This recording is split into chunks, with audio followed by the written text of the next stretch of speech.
Parama Karuna Bahu Dvijana Nitai Gaura Chandra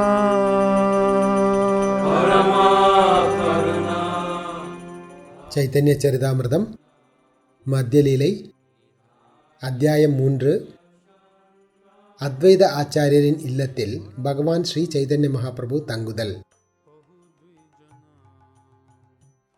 சந்நியாசம் ஏற்ற பின் தீவிரமான கிருஷ்ண பிரேமையின் எழுச்சியினால் விருந்தாவனத்திற்கு செல்ல விரும்பியவரும் ஆனால் ஏதோ தவறினால் ராடா தேசத்தில் அலைந்து கொண்டிருந்தவரும் பின்னர் சாந்திபுரத்தை அடைந்து அங்கே தமது பக்தர்களுடன் அனுபவித்தவருமான ஸ்ரீ சைதன்ய மகாபிரபுவிற்கு நான் எனது மரியாதை கலந்த வணக்கங்களை அர்ப்பணிக்கின்றேன்.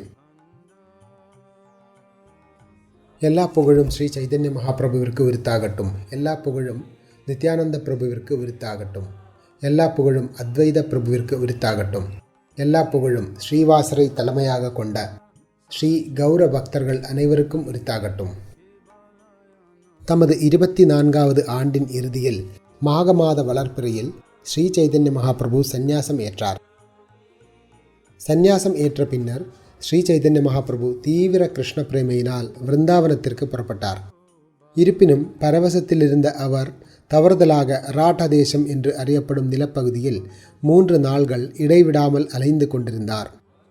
ராட்ட தேசம் என்று அறியப்படும் நிலப்பகுதியின் வழியாக உலாவிய பொழுது ஸ்ரீ சைதன்ய மகாபிரபு பின்வரும் ஸ்லோகத்தினை பரவசத்துடன் உச்சரித்தார். ஏதாம்ச ஆஸ்தாய பராத்ம நிஷ்டாம் அத்தியாசிதாம் பூர்வதமேர் மஹத்பி அஹம் தரிஷ்யாமி துரந்த பாரம் தமோ முகுதாங்கிரி நிஷேவையைவா. அவந்தி தேசத்தின் பிராமணர் கூறினார், கிருஷ்ணருடைய தாமரை திருவடிகளின் தொண்டில் ஸ்திரமாக நிலை பெறுவதன் மூலமாக நான் கடக்கவியலாத அறியாமையின் கடலை கடந்து விடுவேன். இது பரமபுருஷ பகவானான பரமாத்மாவின் பக்தியில் ஸ்திரமாக ஈடுபட்டிருந்த பூர்வீக ஆச்சாரியர்களால் ஆமோதிக்கப்பட்டுள்ளது. பகவான் முகுந்தரின் தொண்டில் ஈடுபடுவதில் அந்த யாச்சக பக்தரின் உறுதியை சுட்டிக்காட்டும் இந்த ஸ்லோகத்தின் பொருளை ஸ்ரீ சைதன்ய மகாபிரபு ஆமோதித்துள்ளார். இந்த ஸ்லோகம் மிகவும் நல்ல ஸ்லோகம் என்று எடுத்துரைத்து அவர் தமது அனுமதியை வழங்கினார். சந்நியாசம் ஏற்பதன் உண்மையான நோக்கம் தம்மை முகுந்தரின் சேவையில் அர்ப்பணிப்பதாகும்.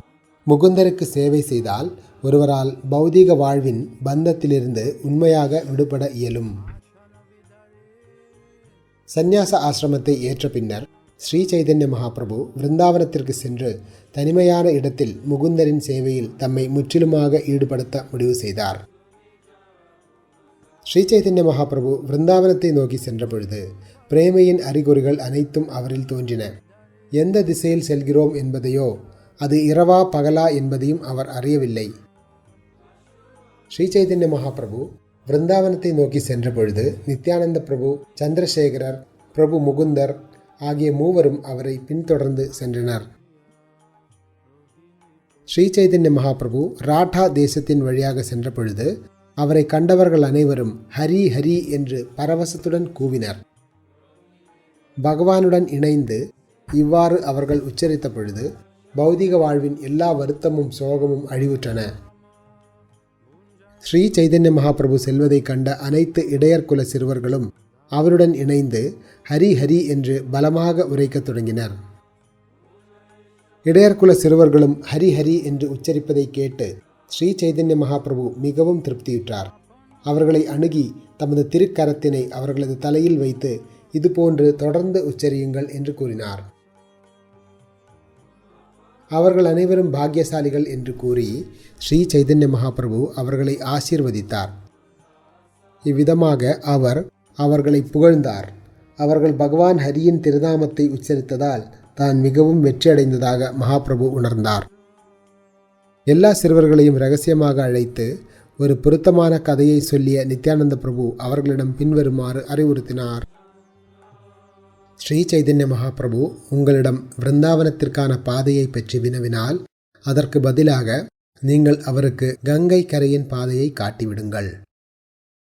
விருந்தாவன பாதையை பற்றி ஸ்ரீ சைதன்ய மகாபிரபு இடையர்குல சிறுவர்களிடம் வினவிய பொழுது சிறுவர்கள் கங்கை கரையின் பாதையை அவருக்கு காட்டினர்.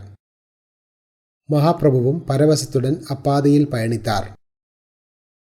கங்கை கரையின் வழியாக மகாபிரபு முன்னேறிய பொழுது ஸ்ரீ நித்யானந்த பிரபு ஆச்சாரிய ரத்னரை, அதாவது சந்திரசேகர ஆச்சாரியரை அத்வைத ஆச்சாரியரின் இல்லத்திற்கு உடனடியாக செல்லும்படி வேண்டினார்.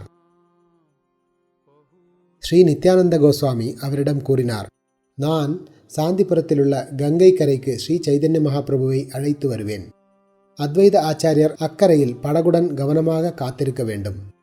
நித்யானந்த பிரபு தொடர்ந்து கூறினார், அதன் பின்னர் நான் அத்வைத ஆச்சாரியரின் இல்லத்திற்கு செல்வேன்.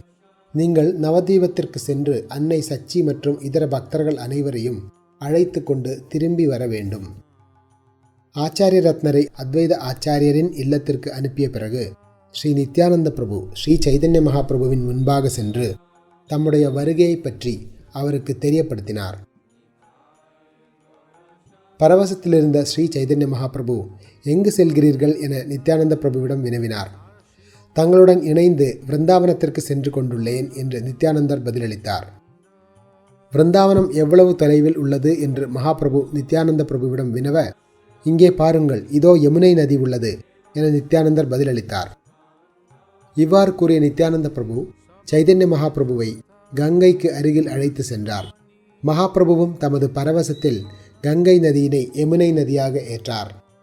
மகாபிரபு கூறினார், என்னே எனது பாக்கியம், நான் தற்பொழுது யமுனை நதியின் தரிசனத்தை பெற்றுள்ளேன். இவ்வாறாக கங்கையினை யமுனை நதியாக நினைத்து சைதன்ய மகாபிரபு அதற்கு புகழ் மாலையினை அர்ப்பணிக்க தொடங்கினார். பின்வருவது கவிகர்ணபுரரின் சைதன்ய சந்திரோதய நாடகம் என்னும் நூலில் பதிவு செய்யப்பட்டிருந்த ஸ்லோகம். சித் ஆனந்த பானோ சதானந்த சூனோ பரப்ரேம பாத்ரி திரவ பிரம்ம காத்ரி அகானாம் லவித்ரி ஜகத் க்ஷேம தாத்ரி பவித்ரி கிரியான்னோ வபுர்மித்ர புத்ரி. யமுனை நதியே, நீங்கள் நந்த மகாராஜரின் மகன் மீது அன்பை வழங்கும் ஆனந்தமயமான ஆன்மீக நீராக உள்ளீர்கள். நீங்கள் ஆன்மீக உலகின் அதே நீர்தான். உங்களால் எங்களுடைய வாழ்வில் சேர்க்கப்பட்டுள்ள எல்லா குற்றங்களையும் பாவ விளைவுகளையும் அழிக்க முடியும். உலகில் எல்லா மங்களகரமான விஷயங்களையும் ஏற்படுத்துவது தாங்களே. சூரிய தேவனின் புதல்வியே, அருள் கூர்ந்து தங்களுடைய புண்ணிய செயல்களினால் எங்களை தூய்மைப்படுத்துவீராக. இந்த மந்திரத்தினை உச்சரித்து கங்கையை வணங்கிய பிறகு ஸ்ரீ சைதன்ய மகாபிரபு அங்கே நீராடினார். அச்சமயத்தில் அவரிடம் ஒரு கோவணம் மட்டுமே இருந்தது. இரண்டாவது துணி ஏதும் இல்லை. மாற்று துணி இல்லாமல் ஸ்ரீ சைதன்ய மகாபிரபு நின்று கொண்டிருக்கையில் ஸ்ரீ அத்வைத ஆச்சாரியர் அங்கே படகில் வந்து சேர்ந்தார். அவர் தம்முடன் புதிய கோவணத்தையும் மேல் ஆடைகளையும் கொண்டு வந்திருந்தார். அங்கு வந்து சேர்ந்த அத்வைத ஆச்சாரியர் பகவானின் முன்பாக நின்று நமஸ்கரித்தார். ஆச்சாரியரை பார்த்த பின்னர் மகாபிரபு முழு சூழ்நிலையும் தமது மனத்திற்குள் சிந்திக்கத் தொடங்கினார். அப்பொழுது கூட பரவசத்திலேயே இருந்த மகாபிரபு அத்வைத ஆச்சாரியரிடம் வினவினார், நீங்கள் ஏன் இங்கு வந்தீர்கள்? நான் விருந்தாவனத்தில் இருப்பதை தாங்கள் எவ்வாறு அறிவீர்? முழு சூழ்நிலையினை தெரியப்படுத்தும் விதத்தில் அத்வைத ஆச்சாரியர் ஸ்ரீ சைதன்ய மகாபிரபுவிடம் கூறினார், நீங்கள் எங்கு இருக்கிறீர்களோ அதுவே விருந்தாவனம். தற்பொழுது நீங்கள் கங்கை கரைக்கு வந்துள்ளது என்னுடைய மாபெரும் பாக்கியமாகும். அப்பொழுது ஸ்ரீ சைதன்ய மகாபிரபு கூறினார், நித்யானந்தர் என்னை ஏமாற்றிவிட்டார். அவர் என்னை கங்கை கரைக்கு அழைத்து வந்துவிட்டு இதனை யமுனை என்று கூறிவிட்டார். நித்யானந்தர் தம்மை ஏமாற்றிவிட்டதாக ஸ்ரீ சைதன்ய மகாபிரபு அவரை நிந்தித்த பொழுது ஸ்ரீல அத்வைத ஆச்சாரியர் கூறினார், தங்களிடம் நித்யானந்த பிரபு கூறியது பொய்யல்ல. உண்மையில் நீங்கள் தற்பொழுது யமுனை நதியில்தான் நீராடினீர். அந்த குறிப்பிட்ட இடத்தில் கங்கையும் யமுனையும் இணைந்து ஓடுவதாகவும் மேற்கு புறத்தில் யமுனையும் கிழக்கு புறத்தில் கங்கையும் ஓடுகின்றன என்றும் அத்வைதாச்சாரியர் அதன் பின்னர் விளக்கினார். ஸ்ரீ சைதன்ய மகாபிரபு யமுனை நதியில் நீராடிவிட்டதாகவும் கோவணம் தற்பொழுது ஈரமாக இருப்பதால் உலர்ந்த கோவணத்தை கொண்டு அதனை மாற்ற வேண்டும் என்றும் அத்வைதாச்சாரியர் ஆலோசனை கூறினார். அத்வைத ஆச்சாரியர் கூறினார், நீங்கள் கிருஷ்ணரின் மீதான பிரேமையின் பரவசத்தில் 3 நாள்கள் தொடர்ச்சியாக உபவாசம் இருந்துள்ளீர். எனவே நான் தங்களை எனது இல்லத்திற்கு அழைக்கின்றேன். அங்கே நீங்கள் யாச்சகம் ஏற்கலாம். என்னுடன் எனது இல்லத்திற்கு வாருங்கள். அத்வைத பிரபு தொடர்ந்தார், எனது இல்லத்தில் நான் தற்பொழுது கையளவு அன்னம் சமைத்துள்ளேன். காய்கறிகள் எப்பொழுதும் மிகவும் எளிமையானவை. அங்கே சுகபோக சமையல் ஏதும் இல்லை. சாதாரண நீர்ம காய்கறிகளும் கீரைகளும் மட்டுமே சமைக்கப்பட்டுள்ளன. இவ்வாறு கூறிய ஸ்ரீ அத்வைதாச்சாரியர் மகாபிரபுவை படகில் ஏற செய்து தமது இல்லத்திற்கு அழைத்து வந்தார். அங்கே அவர் பகவானின் தாமரை திருவடிகளை நீராட்டி தமக்குள் மிக்க மகிழ்ச்சி அடைந்தார். அனைத்து உணவு பதார்த்தங்களும் முதலில் அத்வைதாச்சாரியரின் மனைவினால் சமைக்கப்பட்டன. அதன் பின்னர் ஸ்ரீல அத்வைதாச்சாரியர் தாமே அவை அனைத்தையும் பகவான் விஷ்ணுவிற்கு நைவேத்தியம் செய்தார். சமைக்கப்பட்ட உணவு முழுவதும் 3 சம பாகங்களாக பிரிக்கப்பட்டன. ஒரு பகுதி பகவான் கிருஷ்ணருக்கு நைவேத்தியம் செய்வதற்காக உலோகத்தட்டில் வைக்கப்பட்டது. 3 பிரிவுகளில் ஒன்று உலோகத்தட்டில் வைக்கப்பட்டிருந்தது. மற்ற 2 வாழை இலைகளில் வைக்கப்பட்டிருந்தன. இந்த இலைகள் 2ஆக கிழிக்கப்படவில்லை. அவை குறைந்தது 32 சீப்புகள் வாழைப்பழங்களை கொண்டிருந்த வாழை மரத்திலிருந்து எடுக்கப்பட்டவை. அந்த 2 இலைகளும் கீழே பட்டியலிடப்படும் அற்புதமான பலவகை உணவினால் மிக அருமையாக நிரப்பப்பட்டிருந்தன. சாதம் நன்றாக சமைக்கப்பட்டு குவிக்கப்பட்டிருந்தது. அதன் மத்தியில் பசும் பாலிலிருந்து எடுக்கப்பட்ட மஞ்சள் நிற நெய் இருந்தது. சாதத்தின் குவியலை சுற்றிலும் வாழை மர பட்டைகளால் செய்யப்பட்ட தொன்னைகள் வைக்கப்பட்டிருந்தன. அவற்றில் பலவிதமான காய்கறிகளும் பாசிப்பருப்பும் இருந்தன. பருவல், பூசணிக்காய், சேப்பங்கிழங்கு ஆகிய காய்கறிகள் சமைக்கப்பட்டிருந்தன. இஞ்சி துண்டுகளுடனான பச்சடியும் பல வகையான கீரைகளும் இருந்தன. பாகற்காயுடன் இதர காய்களை சேர்த்து செய்யப்படும் சுக்தாவும் இருந்தது. அஃது அமிர்தத்தின் சுவையினை தோற்கடித்தது. கசப்பும் காரமும் கொண்ட 5 வகையான சுக்தாக்கள் அங்கு இருந்தன. பல்வேறு காய்கறிகளுக்கு மத்தியில் வேப்ப இலையின் கொழுந்துடன் இணைத்து வறுக்கப்பட்ட கத்திரிக்காயும் இருந்தன. பருப்பினை ஊற வைத்து அரைத்து பின்பு வெயிலில் காய வைத்து செய்யப்படும் பலபடி என்னும் பதார்த்தத்துடன் பருவல் பழம் இணைத்து வறுக்கப்பட்டிருந்தது. கூஷ்மாண்ட மானசாகி என்னும் பதார்த்தமும் அங்கு இருந்தது. பால் கட்டியையும் கற்கண்டையும் இளநீரின் வழுக்கையுடன் சேர்த்து இனிப்பு பதார்த்தம் செய்யப்பட்டிருந்தது. வாழைப்பூ கூட்டு, பாலில் கொதிக்க வைக்கப்பட்ட பூசணிக்காய் ஆகிய பதார்த்தங்களும் இருந்தன. அவை அனைத்தும் அதிக அளவில் இருந்தன. இனிப்பும் புளிப்பும் கலந்த சிறிய வடைகள் இருந்தன. 5-6 வகையான புளிப்பு பதார்த்தங்களும் இருந்தன. எல்லா காய்கறிகளும் அங்கிருந்த அனைவரும் பிரசாதம் ஏற்பதற்கு தகுந்த அளவில் இருந்தன. அங்கே பாசிப்பருப்பினால் செய்யப்பட்ட மிருதுவான வடைகள், வாழைப்பழத்தில் செய்யப்பட்ட மிருதுவான வடைகள் மற்றும் உளுந்தம்பருப்பினால் செய்யப்பட்ட மிருதுவான வடைகள் இருந்தன. மேலும் பலதரப்பட்ட இனிப்புகள், பால் கொழுக்கட்டை, தேங்காயால் செய்யப்பட்ட இனிப்பு மற்றும் அனைத்து விதமான விரும்பத்தக்க கொழுக்கட்டைகளும் இருந்தன. குறைந்தது 32 சீப்பு வாழைப்பழங்களை உற்பத்தி செய்யும் மரங்களிலிருந்து எடுக்கப்பட்ட வாழை இலைகளிலிருந்து தயாரிக்கப்பட்ட தொன்னைகளில் எல்லா காய்கறிகளும் பரிமாறப்பட்டன. அத்தொன்னைகள் மிகவும் திடமாகவும் பெரியதாகவும் இருந்தன. அவை ஆடவோ அசையவோ இல்லை. உண்பதற்கான 3 இடங்களை சுற்றிலும் பல வகையான காய்கறிகள் நிறைந்த 100 தொன்னைகள் இருந்தன. பல வகையான காய்கறிகளுக்கு மத்தியில் நெய்யுடன் கலந்த பாயசமும் இருந்தது. அது புதிய மண்பானையில் வைக்கப்பட்டிருந்தது. சிறப்பான திரட்டுப்பால் நிறைந்த மண்பானைகள் 3 இடங்களில் வைக்கப்பட்டிருந்தன. மேற்கூறிய பதார்த்தங்கள் மட்டுமின்றி திரட்டுப்பாலில் வாழைப்பழத்துடன் தயாரிக்கப்பட்ட அவல் இருந்தது. பாலில் கொதிக்க வைக்கப்பட்ட சுரைக்காயும் இருந்தது. உண்மையில் அங்கு செய்யப்பட்ட பதார்த்தங்கள் அனைத்தையும் விளக்குவது இயலாததாகும். 2 இடங்களில் தயிர், சந்தேஷ், வாழைப்பழத்தினால் செய்யப்பட்ட மற்றொரு பதார்த்தம் முதலியவை மண்பானைகளில் நிரப்பப்பட்டிருந்தன. அவை அனைத்தையும் என்னால் விவரிக்க இயலவில்லை. சாதக் குவியல் மற்றும் எல்லா தரப்பட்ட காய்கறிகளுக்கும் மேல் துளசி மஞ்சரிகள் இருந்தன. மணம் கமழும் பன்னீர் நிரப்பிய பானைகளும் இருந்தன. அங்கே அமர்வதற்கென்று 3 இடங்கள் மென்மையான துணிகளுடன் வைக்கப்பட்டிருந்தன. இவ்வாறாக பகவான் கிருஷ்ணருக்கு அனைத்து உணவும் நைவேத்தியம் செய்யப்பட்டது. பகவானும் அதனை மிகுந்த மகிழ்ச்சியுடன் ஏற்றுக்கொண்டார். உணவு நைவேத்தியம் செய்த பிறகு போக ஆரதி செய்வது வழக்கம். அத்வைத பிரபு 2 சகோதரர்களான ஸ்ரீ சைதன்ய மகாபிரபுவையும் நித்யானந்த பிரபுவையும் ஆரதியை காண்பதற்காக அழைத்தார். 2 பிரபுக்களும் மற்ற பக்தர்களுடன் இணைந்து ஆரதியை காண்பதற்காக சென்றனர். கோயிலில் இருந்த விக்கிரகங்களுக்கு ஆரதி செய்யப்பட்ட பின்னர் பகவான் கிருஷ்ணர் ஓய்விற்காக படுக்க வைக்கப்பட்டார். அதன் பின்னர் வெளியே வந்த அத்வைதாச்சாரியர் ஸ்ரீ சைதன்ய மகாபிரபுவிடம் வேண்டுகோள் விடுத்தார். ஸ்ரீ அத்வைத பிரபு கூறினார், அன்புள்ள பிரபுக்களே, கருணை கூர்ந்து இந்த அறையினுள் பிரவேசியுங்கள். இரு சகோதரர்களான சைதன்ய மகாபிரபுவும் நித்யானந்த பிரபுவும் அதன் பின்னர் பிரசாதம் ஏற்பதற்கு முன் வந்தனர். பகவான் ஸ்ரீ சைதன்ய மகாபிரபுவும் நித்யானந்த பிரபுவும் பிரசாதம் ஏற்க சென்ற பொழுது அவர்கள் இருவரும் முகுந்தரையும் ஹரிதாசரையும் தங்களுடன் வருமாறு அழைத்தனர். இருப்பினும் கூப்பிய கரங்களுடன் முகுந்தரும் ஹரிதாசரும் பின்வருமாறு உரைத்தனர்.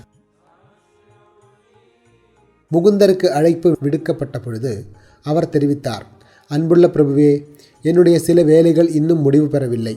அவை முடிந்த பின்னர் நான் பிரசாதம் ஏற்றுக்கொள்வேன். எனவே நீங்கள் இரு பிரபுக்களும் தற்பொழுது அறையினுள் சென்று பிரசாதம் ஏற்றுக்கொள்ளுங்கள். ஹரிதாஸ் தாகூர் கூறினார், நான் மிகப்பெரிய பாவி, மனிதர்களில் கீழ்த்தரமானவன். வெளியே காத்திருந்து இறுதியில் கையளவு பிரசாதத்தினை வாங்கிக் கொள்கிறேன்.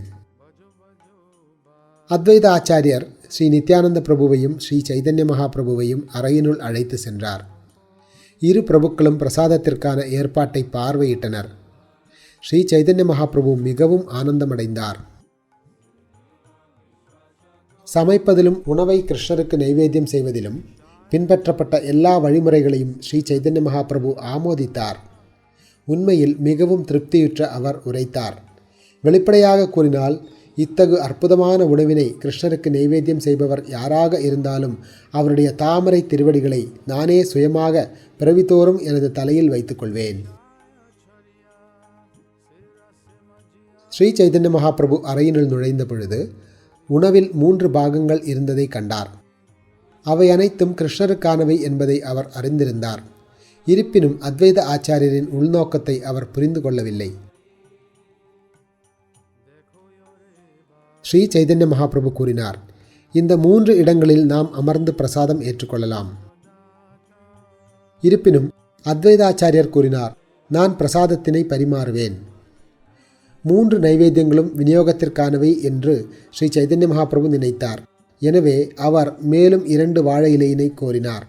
நாம் அவற்றிலிருந்து கொஞ்சம் காய்கறிகளையும் சாதத்தினையும் எடுத்துக்கொள்ளலாம். நீங்கள் இந்த ஆசனத்தில் அமர்ந்தால் போதும் என்று கூறியபடி அத்வைதாச்சாரியர் அவர்களுடைய கரங்களை பிடித்து இருவரையும் அமர செய்தார். ஸ்ரீ சைதன்ய மகாபிரபு கூறினார், பல வகையான பதார்த்தங்களை உண்பது ஒரு சந்நியாசிக்கு அழகல்ல. அவர் அவ்வாறு செய்தால் புலன்களை எவ்வாறு கட்டுப்படுத்த இயலும்? ஏற்கனவே பரிமாறப்பட்டிருந்த உணவினை ஏற்பதற்கு ஸ்ரீ சைதன்ய மகாபிரபு மறுத்த பொழுது அத்வைதாச்சாரியர் கூறினார், மறைத்து கொள்வதை கைவிடுங்கள். தாங்கள் யார் என்பதை நான் அறிவேன். தாங்கள் சந்நியாசம் ஏற்றதற்கான இரகசியமான பொருளையும் அறிவேன். உண்ணும்படியும் வார்த்தை ஜாலங்களை கைவிடும்படியும் அத்வைதாச்சாரியர் ஸ்ரீ சைதன்ய மகாபிரபுவிடம் வேண்டிக் கொண்டார். மகாபிரபு பதிலளித்தார், என்னால் நிச்சயமாக இவ்வளவு உணவினை உண்ண இயலாது. அதன் பின்னர் அத்வைதாச்சாரியர் மகாபிரபுவிடம் எந்த ஒரு கபடத்தனமும் இல்லாமல் பிரசாதம் ஏற்கும்படி வேண்டினார். அவரால் அனைத்தையும் உண்ண முடியாவிடில் மீதியை இலையிலேயே விட்டுவிடலாம் என்றும் கூறினார். ஸ்ரீ சைதன்ய மகாபிரபு கூறினார், என்னால் இவ்வளவு உணவினை உண்ண இயலாது. உணவினை மீதம் வைப்பதும் சந்நியாசியின் தர்மம் அன்று. இது தொடர்பாக அத்வைதாச்சாரியர் ஜெகநாதபுரியில் சைதன்ய மகாபிரபு எவ்வாறு உணவருந்துகிறார் என்பதை சுட்டிக்காட்டினார். பகவான் ஜெகநாதரும் ஸ்ரீ சைதன்ய மகாபிரபுவும் ஒருவரே.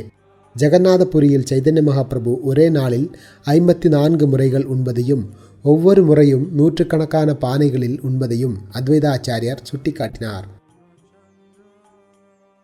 ஸ்ரீ அத்வைதாச்சாரியர் கூறினார், 3 மனிதர்களால் உண்ணப்படும் உணவு தங்களுக்கு ஒரு கவளம் கூட கிடையாது. அதோடு ஒப்பிடுகையில் இங்கு தங்களுக்கு சமைக்கப்பட்டுள்ளவை 5 கவளம் கூட இல்லை.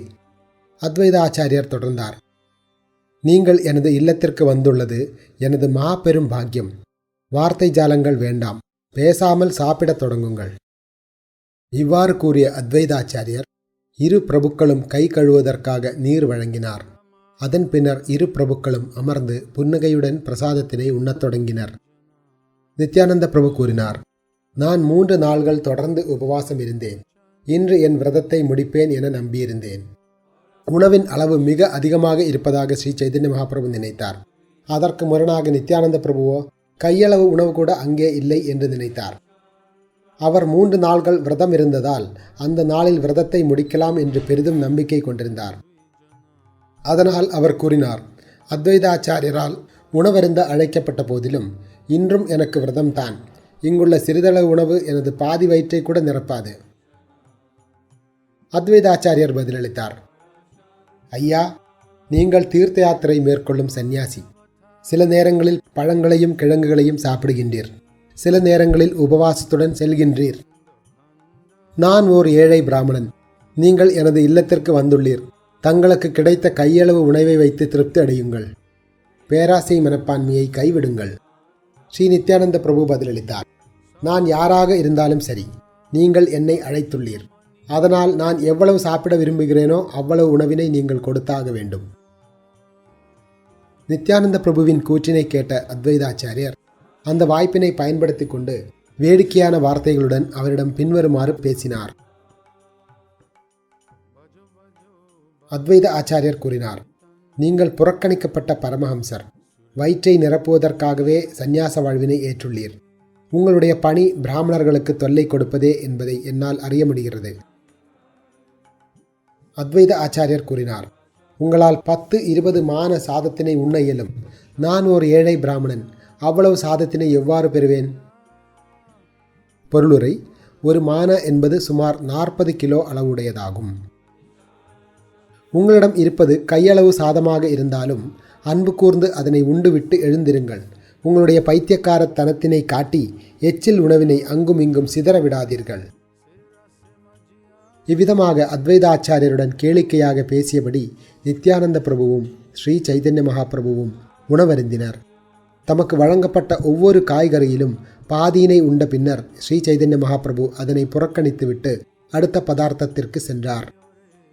தொன்னையில் இருந்த பாதி காய்கறிகள் முடிந்தவுடன் அத்வைதாச்சாரியர் அதனை மீண்டும் நிரப்பினார். இவ்விதமாக மகாபிரபு ஒரு பதார்த்தத்தின் பாதியினை முடிக்க அத்வைதாச்சாரியர் அதனை மீண்டும் மீண்டும் நிரப்பிக் கொண்டிருந்தார். தொன்னைகளை மீண்டும் காய்கறிகளினால் நிரப்பிய அத்வைதாச்சாரியர் மென்மேலும் உண்ணும்படி அவர்களிடம் வேண்டினார். ஸ்ரீ சைதன்ய மகாபிரபு கூறினார், என்னால் எவ்வளவுதான் உண்ண முடியும்? அத்வைதாச்சாரியர் கூறினார், உங்களுக்கு நான் ஏற்கனவே வழங்கிய பதார்த்தங்களில் அன்பு கூர்ந்து எதையும் மீதம் வைக்க வேண்டாம். தற்பொழுது நான் என்ன வழங்குகின்றேனோ அதில் பாதியை உண்டுவிட்டு மீதியை வைத்து விடலாம். இவ்வழியில் அத்வைதாச்சாரியர் பலவித பணிவான வேண்டுகோள்களை முன்வைத்து ஸ்ரீ சைதன்ய மகாபிரபுவையும் நித்யானந்த பிரபுவையும் உண்ண செய்தார். இவ்வாறாக அத்வைதாச்சாரியரின் எல்லா விருப்பங்களையும் ஸ்ரீ சைதன்ய மகாபிரபு பூர்த்தி செய்தார். மீண்டும் நித்யானந்த பிரபு வேடிக்கையுடன் கூறினார், என்னுடைய வயிறு இன்னும் நிரம்பவில்லை. உன்னுடைய உணவை எடுத்து செல். நான் இதில் கொஞ்சம் கூட உண்ணவில்லை. இவ்வாறு கூறிய நித்யானந்த பிரபு கையளவு சாதத்தினை எடுத்து கோபமடைந்தது போல் அதனை அவருக்கு முன்பாக தரையில் வீசினார். வீசப்பட்ட சாதத்திலிருந்து 2-4 பருக்கைகள் தமது உடலை தொட்ட பொழுது அத்வைதாச்சாரியர் தமது உடலில் ஒட்டியிருந்த சாதத்துடன் இணைந்து பல்வேறு விதங்களில் ஆடத் தொடங்கினார்.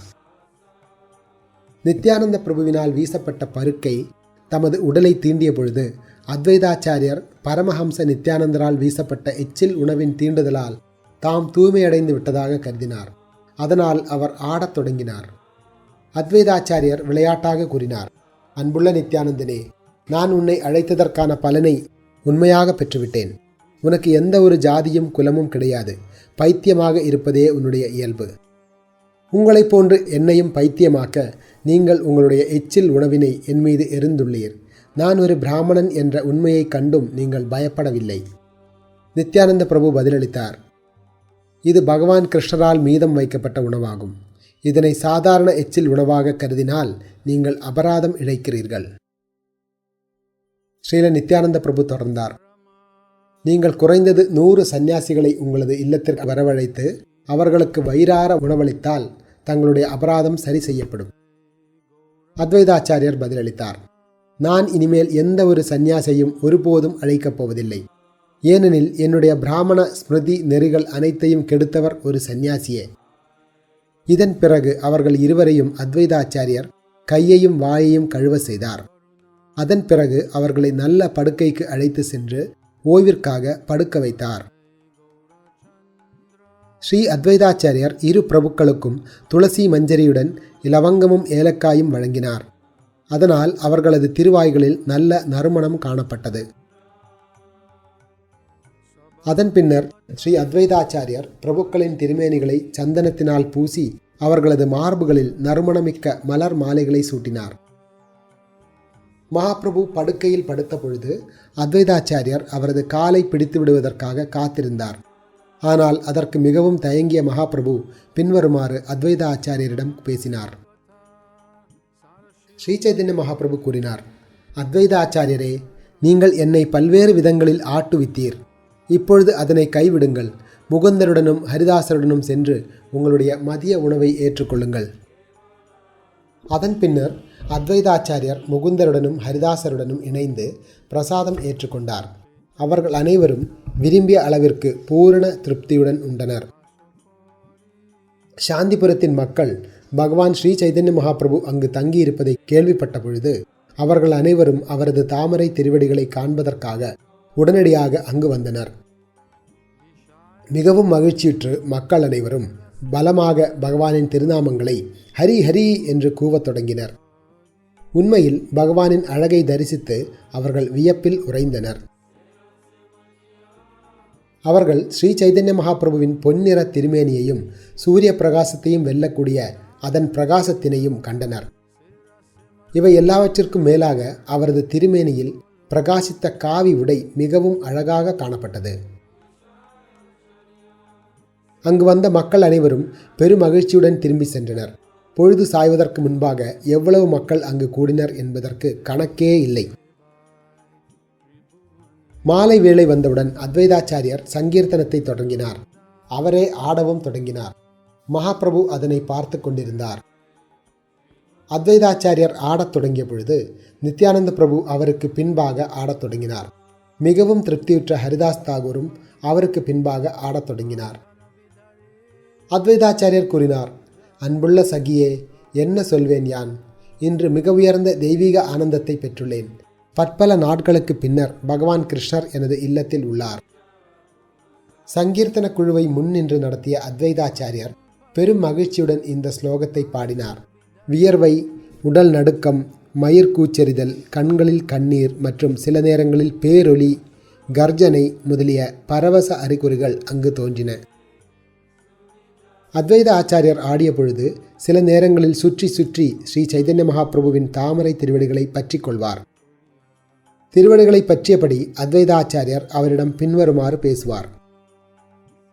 அத்வைதாச்சாரியர் கூறுவார், பல நாள்களாக நீங்கள் என்னை ஏமாற்றி தப்பித்து வந்தீர்கள். தற்பொழுது நீங்கள் எனது இல்லத்தில் இருக்கிறீர்கள். நான் உங்களை கட்டி போட்டு இங்கேயே வைத்துக்கொள்வேன். இவ்வாறு பேசிய அத்வைதாச்சாரியர் பெரும் ஆனந்தத்துடன் அந்த இரவில் 3 மணி நேரம் இடைவிடாது ஆடியபடி சங்கீர்த்தனம் புரிந்தார்.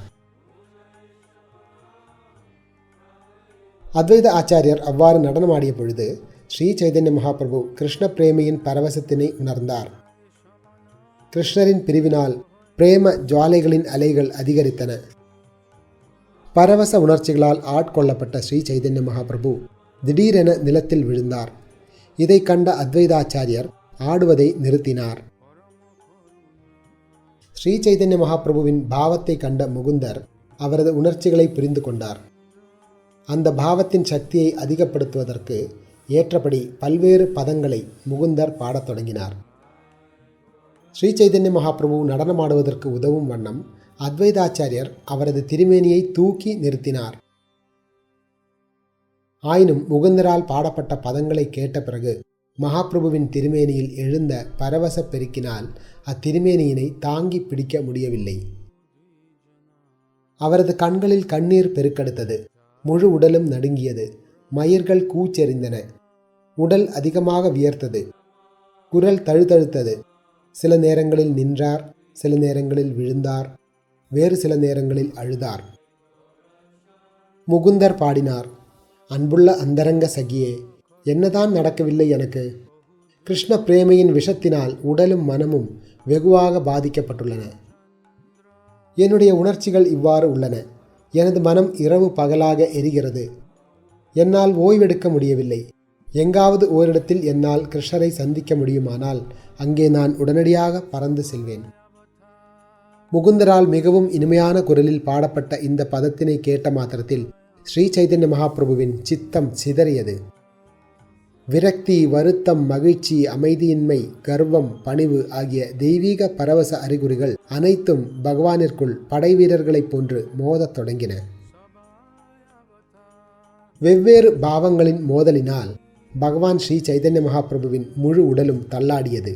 அதன் விளைவாக அவர் உடனடியாக நிலத்தில் விழுந்தார். மூச்சு ஏறக்குறைய நின்றுவிட்டது. மகாபிரபுவின் நிலையை கண்டு பக்தர்கள் அனைவரும் பெரும் கவலையுற்றனர். ஆயினும் மகாபிரபு திடீரென்று கர்ஜனையுடன் எழுந்தார். எழுந்து நின்ற மகாபிரபு தொடர்ந்து பேசுங்கள், தொடர்ந்து பேசுங்கள் என்று கூறியபடி ஆனந்தத்தில் மூழ்கி நடனமாடத் தொடங்கினார். அவரது பாவத்தின் பலமான அலைகளை யாராலும் புரிந்து கொள்ள முடியவில்லை. சைதன்ய மகாபிரபுவுடன் இணைந்து நடக்கத் தொடங்கிய நித்யானந்த பிரபு அவர் விழுந்து விடாமல் பார்த்து கொண்டார்.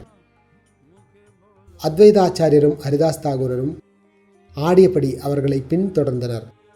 இவ்விதமாக மகாபிரபு குறைந்தது 3 மணி நேரம் ஆடினார். சில நேரங்களில் மகிழ்ச்சி, சில நேரங்களில் வருத்தம் என பரவச அன்பின் பல்வேறு இதர அலைகளின் அறிகுறிகள் தென்பட்டன. மகாபிரபு 3 நாள்களாக உபவாசம் இருந்து அதன் பின்னர் நன்கு உண்டார். இதனால் அவர் உயரமாக குதித்து ஆடிய பொழுது சற்று சோர்வடைந்தார். பிரேமையில் முற்றிலும் மூழ்கிய அவர் தமது சோர்வினை புரிந்து கொள்ள மாட்டார். ஆயினும் நித்யானந்த பிரபு அவரை பிடித்து அவரது நடனத்தினை நிறுத்தினார். மகாபிரபு களைப்புற்ற போதிலும் நித்யானந்த பிரபு அவரை கைத்தாங்கலாக பிடித்து ஸ்திரமாக நிறுத்தினார். அச்சமயத்தில் அத்வைதாச்சாரியர் கீர்த்தனத்தை நிறுத்தினார். மகாபிரபுவிற்கு பல்வேறு பணிவிடைகளை செய்து அவரை படுக்க வைத்தார். 10 நாள்களுக்கு அத்வைதாச்சாரியர் விருந்தினையும் மாலை நேர கீர்த்தனத்தையும் நிகழ்த்தினார். இவ்விதமாக அவர் மாற்றமின்றி மகாபிரபுவிற்கு சேவை செய்தார். காலையில் சந்திரசேகரர் சச்சி மாதாவினை பல்லக்கில் அமர்த்தி அவளது இல்லத்திலிருந்து பல்வேறு பக்தர்களுடன் அழைத்து வந்தார். இவ்விதமாக பெண்கள், சிறுவர்கள், வயதானவர்கள் உட்பட நதியா நகரத்தை சேர்ந்த அனைத்து மக்களும் அங்கு வந்தனர். இதனால் கூட்டம் அதிகரித்தது. காலை கடன்களை முடித்த பிறகு மகாபிரபு ஹரே கிருஷ்ண மகாமந்திரத்தினை கீர்த்தனம் செய்து கொண்டிருந்தார். மக்கள் சச்சி மாதாவுடன் இணைந்து அத்வைதாச்சாரியரின் இல்லத்திற்கு வந்தனர். அன்னை சச்சி காட்சியில் தோன்றிய மாத்திரத்தில் சைதன்ய மகாபிரபு அவளுக்கு முன்பாக ஒரு தடியை போன்று விழுந்தார். அன்னை சச்சி மகாபிரபுவை தமது மடியில் எடுத்துக்கொண்டு அழத் தொடங்கினாள். அவர்கள் இருவரும் ஒருவரையொருவர் பார்த்த மாத்திரத்தில் உணர்ச்சியில் மூழ்கினர். கேசமற்ற தலையுடன் பகவானை கண்ட அன்னை சச்சி மிகவும் சஞ்சலமுற்றாள். அவள் மகாபிரபுவின் திருமேனியினை பேரன்புடன் தடவி கொடுத்தாள். சில நேரங்களில் அவரது திருமுகத்தில் முத்தமிட்டாள். அவரை கவனமாக பார்வையிட முயன்றாள். ஆயினும் கண்கள் கண்ணீரில் நிரம்பியிருந்ததால் அவ்வாறு காண இயலவில்லை. சைதன்ய மகாபிரபு சந்நியாசம் ஏற்றுள்ளார் என்பதை புரிந்து கொண்ட சச்சி மாதா அழுதபடி மகாபிரபுவிடம் கூறினாள், அன்புள்ள நிமாய், உமது அண்ணன் விஸ்வரூபரை போல கொடூரமாக இருந்து விடாதீர். அன்னை சச்சி தொடர்ந்தாள், சந்நியாசம் ஏற்ற பின்னர் விஸ்வரூபர் எனக்கு ஒருபோதும் காட்சி தரவில்லை. நீங்களும் அவ்வாறு செய்தால் அது நிச்சயமாக எனக்கு மரணத்தை வழங்கும். மகாபிரபு பதிலளித்தார், அன்புள்ள அன்னையே, அருள் கூர்ந்து கேளுங்கள். இந்த உடல் தங்களுக்கு சொந்தமானது. என்னிடம் எதுவும் இல்லை. இந்த உடல் தங்களிடமிருந்து வந்தது, தங்களால் வளர்க்கப்பட்டது. கோடிக்கணக்கான பிறவிகளில் கூட இந்த கடனை என்னால் தீர்க்க இயலாது. அறிந்தோ அறியாமலோ நான் சந்நியாசம் ஏற்றுள்ளேன். இருப்பினும் உங்கள் மீது ஒருபோதும் அக்கறையின்றி இருக்க மாட்டேன். அன்புள்ள அன்னையே, நீங்கள் என்னை எங்கே வசிக்க சொல்கிறீர்களோ அங்கேயே வசிப்பேன். நீங்கள் என்ன ஆணையிட்டாலும் அதனை நிறைவேற்றுவேன். இவ்வாறு கூறிய மகாபிரபு தமது அன்னையை மீண்டும் மீண்டும் நமஸ்கரித்தார். திருப்தியுற்ற அன்னை சச்சி அவரை மீண்டும் மீண்டும் மடியில் வைத்து கொண்டாள். அதன் பின்னர் அத்வைதாச்சாரியர் அன்னை சச்சியை இல்லத்தினுள் அழைத்து சென்றார். மகாபிரபு உடனடியாக எல்லா பக்தர்களையும் சந்திப்பதற்கு ஆயத்தமானார். பகவான் எல்லா பக்தர்களையும் ஒருவர் பின் ஒருவராக சந்தித்தார். அவர்கள் ஒவ்வொருவரின் முகத்தையும் பார்த்து இறுக்கமாக அணைத்து கொண்டார். பகவானின் தலைமுடியை காண இயலாத பக்தர்கள் வருத்தமுற்றனர். இருப்பினும் அவரது அழகினை கண்டு அவர்கள் பெரும் மகிழ்ச்சியுற்றனர். ஸ்ரீவாசர், ராமாய், வித்யாநிதி, கதாதரர், கங்கதாசர், வக்ரேஸ்வரர், முராரி, சுக்லம்பரர், புத்திமந்தகான், நந்தனர், ஸ்ரீதரர், விஜயர், வாசுதேவர், தாமோதரர், முகுந்தர், சஞ்சயர் மற்றும் பல்வேறு பக்தர்கள், உண்மையில் நவதீபவாசிகள் அனைவரும் அங்கு வந்து சேர்ந்தனர். எவ்வளவு பேரை என்னால் குறிப்பிட இயலும். அவர்கள் அனைவரையும் மகாபிரபு மலர்ந்த முகத்துடனும் கருணையான பார்வையுடனும் சந்தித்தார். ஒவ்வொருவரும் ஹரியின் திருநாமத்தை பாடி ஆடிக்கொண்டிருந்தனர்.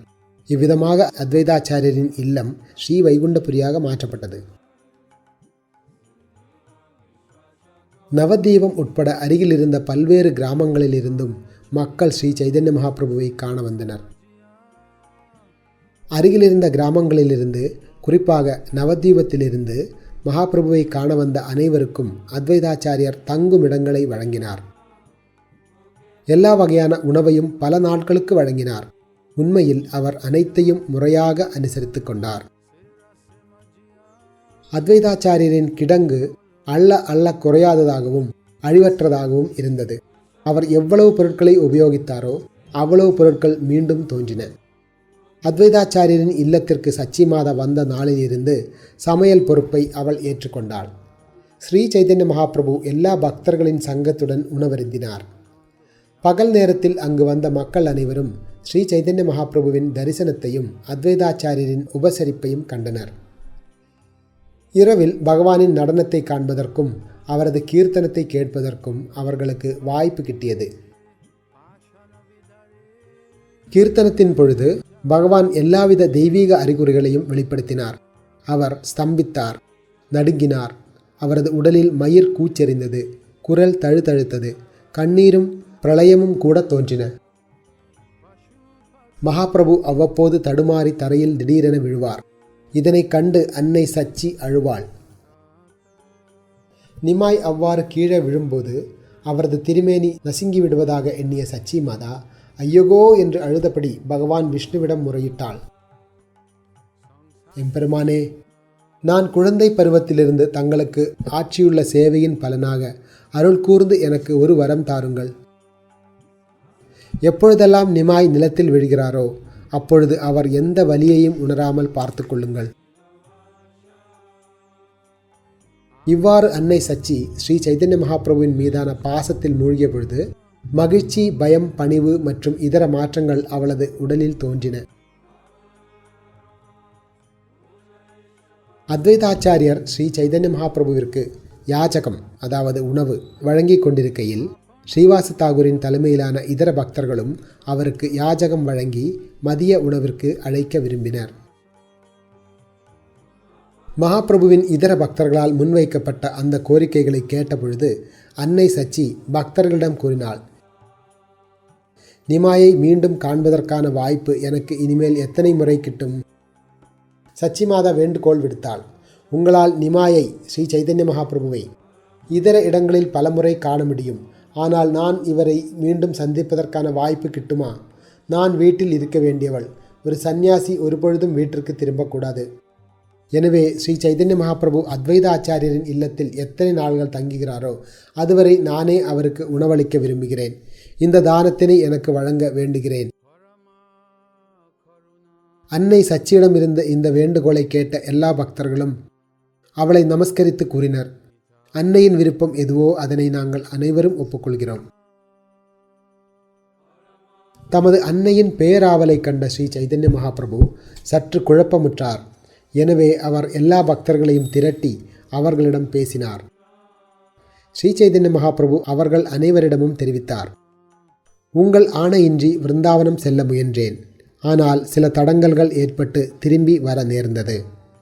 அன்புள்ள நண்பர்களே, நான் திடீரென்று சந்நியாசம் ஏற்றுள்ள போதிலும் என்னால் உங்களை கண்டு கொள்ளாமல் இருக்க இயலாது. அன்புள்ள நண்பர்களே, நான் வாழும் வரை என்னால் உங்களை ஒருபொழுதும் கைவிட இயலாது. என் அன்னையையும் ஒருபோதும் கைவிட இயலாது. சந்நியாசியானவர் சந்நியாசம் ஏற்ற பின்னர் தாம் பிறந்த ஊரில் உறவினர்கள் சூழ வசிப்பது தர்மம் அன்று. நான் உங்களை விட்டு விலகாமல் இருப்பதற்கும் அதே சமயத்தில் சந்நியாசம் ஏற்ற பின்னர் உறவினருடன் இருந்தேன் என்று வருங்காலத்தில் என்னை யாரும் இகழாமல் இருப்பதற்கும் உகந்தாற் போல சில ஏற்பாடுகளை செய்யுங்கள். சைதன்ய மகாபிரபுவின் கூற்றை கேட்டு அனைத்து பக்தர்களும் அத்வைதாச்சாரியரின் தலைமையில் அன்னை சச்சியினை அணுகினர். சைதன்ய மகாபிரபுவின் கூற்றினை அவர்கள் அன்னை சச்சியிடம் முன்வைத்த பொழுது அகிலத்தின் அன்னையான அவள் பேசத் தொடங்கினாள். சச்சி மாதா கூறினாள், நிமாய் ஸ்ரீ சைதன்ய மகாபிரபு, இங்கேயே வசித்தால் நான் பெருமகிழ்ச்சி அடைவேன். ஆனால் அதே சமயத்தில் யாரேனும் அவரை இகழ்ந்து பேச நேரிட்டால் அது எனக்கு மிகுந்த வருத்தத்தை கொடுக்கும்.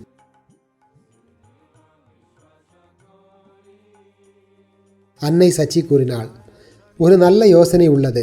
எனது அபிப்பிராயத்தின்படி நிமாய் ஜெகநாத்புரியில் வசித்தால் அவர் நம்மில் யாரையும் நிரந்தரமாக பிரியாமல் அதே சமயத்தில் ஒரு சந்நியாசியாக தனித்து வசிக்கவும் இயலும். இவ்வாறாக 2 நோக்கமும் பூர்த்தியடையும். ஜெகநாத்புரியும் நவதீபமும் ஒரே வீட்டிலுள்ள 2 அறைகளைப் போன்று நெருக்கமான உறவில் இருப்பதால் நவதீபத்திலுள்ள மக்கள் ஜெகநாதபுரிக்கும், ஜெகநாத்புரியிலுள்ள மக்கள் நவதீபத்திற்கும் செல்வது வழக்கம். இவ்வாறாக வருவதும் போவதும் சைதன்ய மகாபிரபுவை பற்றிய செய்திகளை எடுத்து வர உதவும். இவ்விதமாக நான் அவரை பற்றிய செய்திகளை தொடர்ந்து பெற முடியும். பக்தர்களான நீங்கள் அனைவரும் வந்து போக முடியும். சில நேரங்களில் கங்கையில் நீராடுவதற்காக அவர்கள் இங்கு வரக்கூடும். நான் சொந்த இன்பத் துன்பத்தை பற்றி கவலைப்படவில்லை. அவரது இன்பத்தை மட்டுமே விரும்புகிறேன். உண்மையில் அவரது இன்பத்தை நான் எனது இன்பமாக ஏற்கிறேன். சச்சி மாதாவின் பதிலை கேட்டு எல்லா பக்தர்களும் அவளுக்கு புகழ் மாலை சூட்டினர். வேத வாக்கை போன்றே அவளது கட்டளையும் மீறப்படாது என்று உறுதியளித்தனர். எல்லா பக்தர்களும் சச்சி மாதாவின் முடிவை சைதன்ய மகாபிரபுவிடம் தெரிவித்தனர். அதை கேட்ட மகாபிரபு மிகவும் மகிழ்ச்சி அடைந்தார். நவதீபத்திலிருந்தும் பிற நகரங்களிலிருந்தும் வந்திருந்த அனைத்து பக்தர்களையும் நமஸ்கரித்து பகவான் ஸ்ரீ சைதன்ய மகாபிரபு பின்வருமாறு பேசத் தொடங்கினார். அன்புள்ள நண்பர்களே, நீங்கள் அனைவரும் எனக்கு மிக நெருங்கிய நண்பர்கள். நான் தற்பொழுது உங்களின் ஆதரவை யாச்சிக்கின்றேன். அன்பு கூர்ந்து அதனை எனக்கு கொடுங்கள். அவர்கள் அனைவரையும் ஸ்ரீ சைதன்ய மகாபிரபு இல்லத்திற்கு திரும்பி திருநாம சங்கீர்த்தனத்தினை தொடங்குமாறு வேண்டிக் கொண்டார். மேலும் கிருஷ்ணரை வழிபடும்படியும் அவரது திருநாமத்தை உச்சரிக்கும்படியும் அவரது தெய்வீக லீலைகளை விவாதிக்கும்படியும் அவர் வேண்டிக் கொண்டார். பக்தர்களை இவ்வாறு அறிவுறுத்திய பின்னர் ஜெகநாத்புரிக்கு செல்வதற்கு அனுமதி அளிக்கும்படி மகாபிரபு அவர்களிடம் வேண்டினார். மேலும் அவ்வப்பொழுது அங்கு வந்து அவர்களை மீண்டும் மீண்டும் சந்திப்பதாக அவர்களுக்கு உறுதியும் அளித்தார்.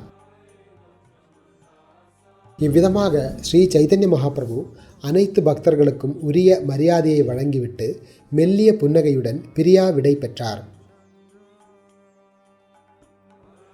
எல்லா பக்தர்களையும் இல்லத்திற்கு திரும்பும்படி வேண்டுகோள் விடுத்த பின்னர் மகாபிரபு ஜெகநாதபுரிக்கு செல்ல முடிவு செய்தார்.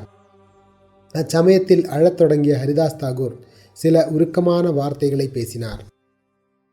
ஹரிதாஸ் தாகூர் கூறினார், நீங்கள் ஜெகநாத்புரிக்கு செல்கிறீர்கள், அது சரியே. ஆனால் என்னுடைய கதி என்ன? என்னால் ஜெகநாதபுரிக்கு செல்ல இயலாது. நான் மனிதர்களில் மிக மிக தாழ்ந்தவன் என்பதால் என்னால் தங்களை காண இயலாது. என்னுடைய பாவகரமான வாழ்வினை எவ்வாறு கழிப்பேன்? ஹரிதாஸ் தாகூரிடம் மகாபிரபு பதிலளித்தார், உங்களுடைய பணிவை நிறுத்துங்கள். உங்களுடைய பணிவின் சாயல் கூட எனது மனதை மிகவும் சஞ்சலப்படுத்துகிறது. ஸ்ரீ சைதன்ய மகாபிரபு ஹரிதாஸ் தாகூருக்கு உறுதியளித்தார், பகவான் ஜெகநாதரிடம் நான் ஒரு வேண்டுகோளை முன்வைப்பேன். நிச்சயமாக உங்களை ஜெகநாத்புரிக்கு அழைத்து செல்வேன். அதன் பின்னர் அத்வைதாச்சாரியர் தமக்கு கருணை அளிப்பதற்காக மேலும் 2-4 நாள்கள் தங்கும்படி ஸ்ரீ சைதன்ய மகாபிரபுவிடம் மரியாதையுடன் வேண்டினார். சைதன்ய மகாபிரபு அத்வைதாச்சாரியரின் வேண்டுகோளை ஒருபோதும் மறுத்ததில்லை என்பதால் அவர் அவரது இல்லத்தில் தொடர்ந்து தங்கினார். ஜெகநாதபுரிக்கு உடனடியாக புறப்படவில்லை. சைதன்ய மகாபிரபுவின் முடிவினை அத்வைதாச்சாரியர், அன்னை சச்சி மற்றும் எல்லா பக்தர்களும் மிகுந்த மகிழ்ச்சியுடன் ஏற்றனர். அத்வைதாச்சாரியர் ஒவ்வொரு நாளையும் மாபெரும் திருவிழாவாக கொண்டாடினார். பகல் பொழுதில் பக்தர்கள் கிருஷ்ணரை பற்றிய விஷயங்களை விவாதித்தனர். இரவில் அத்வைதாச்சாரியரின் இல்லத்தில் மாபெரும் சங்கீர்த்தன திருவிழாவினை நிகழ்த்தினர். அன்னை சச்சி பேரின்பத்துடன் சமைத்தாள். ஸ்ரீ சைதன்ய மகாபிரபு பக்தர்களுடன் இணைந்து பெரும் மகிழ்ச்சியுடன் பிரசாதம் ஏற்றார். இவ்விதமாக அத்வைதாச்சாரியரின் நம்பிக்கை, பக்தி, இல்லம், செல்வம் மற்றும் அவரிடமிருந்த அனைத்து ஐஸ்வர்யங்களும் ஸ்ரீ சைதன்ய மகாபிரபுவின் வழிபாட்டில் வெற்றிகரமாக பயன்படுத்தப்பட்டன.